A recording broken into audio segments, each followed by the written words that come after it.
இயேசு கிறிஸ்துவின் நாமத்தினாலே எங்கும் நிறைந்தவர் ஒளியின் சார்பாக வாழ்த்துக்களை தெரிவித்துக் கொள்கிறேன். இந்த காலவேளையிலும் கூட தேவனுடைய வசனத்திலிருந்து நாம் சில விஷயங்களை தியானிக்கலாம்.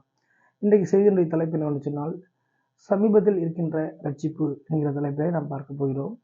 ஆதாரமாக எடுத்துக்கொண்ட வேத வசனம் ரோமர் புஸ்தகம் 13ஆம் அதிகாரம் 11ஆம் வசனத்தை நம்ம தியானமாக பார்க்கலாம். நித்திரை விட்டு எழுந்திருக்கத்தக்க வேலையாயிற்றென்று நாம் காலத்தை அறிந்து கொள்ளாய், இப்படி நடக்க வேண்டும். நாம் விசுவாசிகளான போது ரட்சிப்பு சமீபமாய் இருந்ததை பார்க்கலாம். இப்பொழுது அது நமக்கு அதிக சமீபமாய் இருக்கிறது. இந்த வசனத்தை மையமாக வச்சு தான் நம்ம என்ன செய்ய போகிறோம், சமீபத்தில் இருக்கின்ற ரட்சிப்பு என்ற தலைவில் பார்க்க போகிறோம். ரட்சிப்பு என்றால் மீட்புன்ற அர்த்தம், அல்லது பார்த்திங்கன்னா அது தூக்கி எடுக்கிற அனுபவம், விடுவிக்கக்கூடிய அனுபவம் சொல்லி பார்க்கலாம். அப்போது இன்றைக்கி சமீபத்தில் இருக்கிற ரட்சிப்புன்னு சொல்லி நம்ம பார்க்குறோம். அப்போ அது என்ன அப்படிங்கிறத நம்ம என்ன செய்வோம், தெளிவாக பார்க்க போகிறோம். ரட்சிப்புன்னா மீட்புன்னு பார்த்தோம். எதிலிருந்து மீட்புனா, பாவத்திலிருந்தும் சாபத்திலிருந்தும் பிசாசின் கிரிகளிலிருந்தும் மனுஷனுடைய அடிமைத்தனத்திலிருந்தும் தரித்திரத்திலிருந்தும் நோய்களிலிருந்தும் பேய்களிலிருந்தும் உலகத்தின் பாவப்பழத்திலிருந்தும் தலைமுறை சாபத்திலிருந்தும் இது போன்ற இன்னும் பல காரியங்கள் என்ன செய்யலாம் சொல்லலாம். இவைகளிலிருந்து கொடுக்கக்கூடிய விடுதலையைத்தான் ரட்சிப்பு மீட்பு என்று நாம் சொல்கிறோம். சரி, அப்போ இந்த ரட்சிப்பு சமீபத்தில் இருக்கின்ற ரட்சிப்புங்கிறத நம்ம தலைப்பாக பார்க்க போகிறோம். அது என்னங்கிறத நம்ம தெளிவாக சொல்லிக்கிறோம். ரட்சிப்பு ஒரு மனுஷனுடைய வாழ்க்கையில் 3 விதமாக என்ன செய்யுது, செயல்படுது.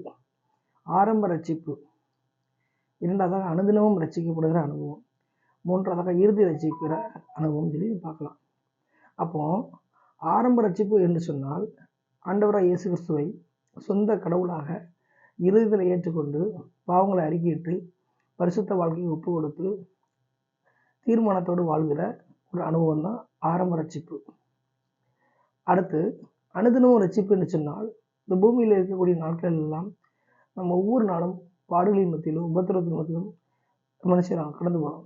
அப்போ அவைகளிலிருந்து நம்மை காக்கும்படிக்கு ஒப்பு கொடுத்து நாம் முன்னேறி செல்வதற்காக நம்ம அனுதினமும் சரி செய்கிற அனுபவம் தான் அனுதின ரட்சிப்பு. இது 2வது காரியம். மூன்றாவதாக இறுதி ரட்சிப்புன்னு ஒரு காரியம் பார்க்குறோம். அது என்னென்னா, முடிவு வரைக்கும் இயேசுவை விட்டு விலகாமல் அவர்களை சாட்சியை நிற்கிற அனுபவம். இதுதான் 3வது ரட்சிப்பு. ரட்சிப்புங்கிறது ஒன்று தான், 3 விதமாக என்ன செய்யுது, வாழ்க்கையில் செயல்படுது. இன்றைக்கி நம்ம செய்தியை பார்க்குறோம், சமீபத்தில் இருக்கிற ரட்சிப்பு சொல்லி பார்க்குறோம். அது என்னென்னா, இந்த இறுதி ரட்சிப்பை தான் நம்ம பார்க்குறோம் தவிர ஆரம்ப ரட்சிப்பையோ அனுதினமும் ரட்சிக்கப்படுகிற அந்த சரி செய்யக்கூடிய அந்த நிலையை சொல்லலை. இறுதி ரட்சிப்புங்கிற அந்த 3ஆம் பரிமாணத்தை தான் நஷ்டம் பார்க்குறோம்.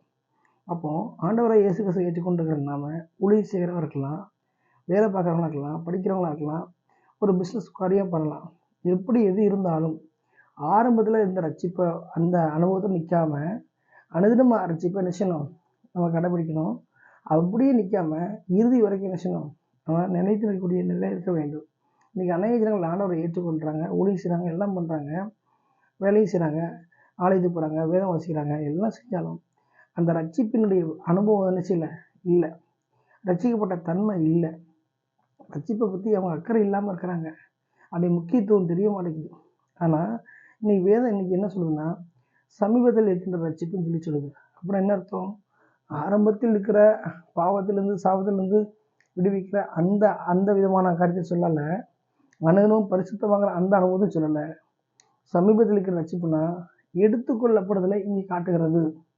இயேசு கிறிஸ்துவுடைய வருகைக்கு ஆயத்தமாக்கப்படக்கூடிய நிலையையும் இந்த வருகைக்கு நாம் மீட்டுக் கொள்ளப்படக்கூடிய அந்த அனுபவத்தையும் தான் சமீபத்தில் இருக்கின்ற ரட்சிப்புங்கிறது இங்கே சொல்ல வருது.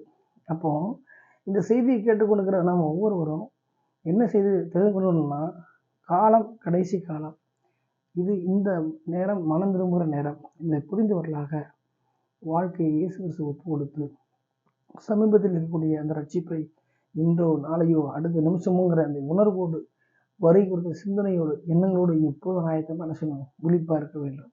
அப்படி விழிப்பாக இருக்கக்கூடிய நிலையில் இருக்கும் பொழுது தான் அப்படியே தேவனுடைய வருகை நம்ம மனுஷன் வரும்போது நம்ம ஆயத்தமாக்கி எடுத்துக்கொண்டு போய்விடும். அதுதான் சமீபத்தில் இருக்கிற ரட்சிப்பு. நம்ம ரட்சிப்பு குறித்து அக்கறை இல்லாமல் ஏனதெல்லாம் இருந்தோம் என்று சொன்னால் பரலோகம் சொல்ல முடியாது. ஆகவே ஆரம்பத்தில் இருக்கிற அந்த ரட்சிப்பை குறிச்சோ அல்லது அனுதினமும் இருக்கக்கூடிய ரட்சிப்பை குறிச்சோ நம்ம பேசலை. இறுதி வரைக்கும் இருக்கக்கூடிய அந்த ரட்சிப்பை குறித்து நம்ம பேசுகிறோம். அதுதான் நமக்கு சமீபத்தில் இருக்கிறது.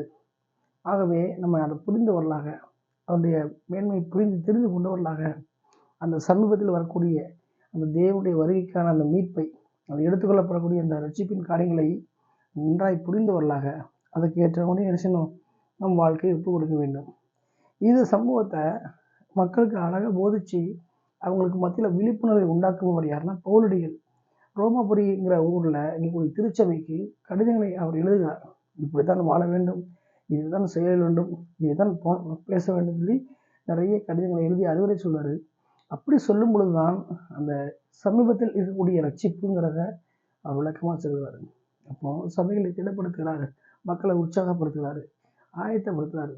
அப்போ இதை கேட்டுக்கொண்டிருக்கிற நாமளும், செய்தி கவனிக்கிற ஒவ்வொருவரும், யாராக இருந்தாலும் சரி, நம்முடைய வாழ்க்கையில் பக்கத்தில் இருக்கக்கூடிய அந்த சமீபத்தில் இருக்கக்கூடிய ரட்சிப்பாகிய மீட்பை நாம் அடைந்து கொள்ள வேண்டும். இழந்து விடக்கூடாது. நம்ம ரட்சிப்பை என்ன செய்யக்கூடாது, இழந்து விடக்கூடாது. தேவனுடைய வருகை சீக்கிரமாக இருக்கிறது, நம்ம ஆயத்தப்பட வேண்டும், அனைவரை ஆயத்தமாக்க வேண்டும் என்கிற அந்த உணர்வோடும் வருகை சிந்தனையோடும் செயல்பட வேண்டும் என்கிற அந்த நிலையில் என்ன செய்யணும், வரணும். அந்த நிலைக்கு வந்து அதில் முன்னேறி நம்ம ஆத்துமாவை காத்துக்கொள்ளுக்கு என்னென்னலாம் செய்யலாம்னு சொல்லி நம்ம அப்படி முன்னேற்றமாக என்ன செய்யணும், யோசிக்கணும். அப்படிப்பட்ட அந்த யோசனையும் வருகை சிந்தனையும் உள்ள அந்த காரியம்தான் சமீபத்தில் இருக்கின்ற ரட்சிப்பு. அப்போ நம்ம சமீபத்தில் இருக்கிற ரட்சிப்பை பெற்றுக்கொண்டு பரலோகத்துக்கு நேராக நம்ம ஆயத்தப்படுத்த வேண்டும்னு சொல்லி, அந்த சமீபத்தில் இருக்கிற ரட்சிப்பினுடைய மேன்மையை புரிந்து கொண்டு நம்ம முன்னேற வேண்டும்னு சொல்லி உங்கள் அனைவரையும் எங்கும் நிறைந்தவர் ஒளியும் வாழ்த்துகிறது. ஆமென்.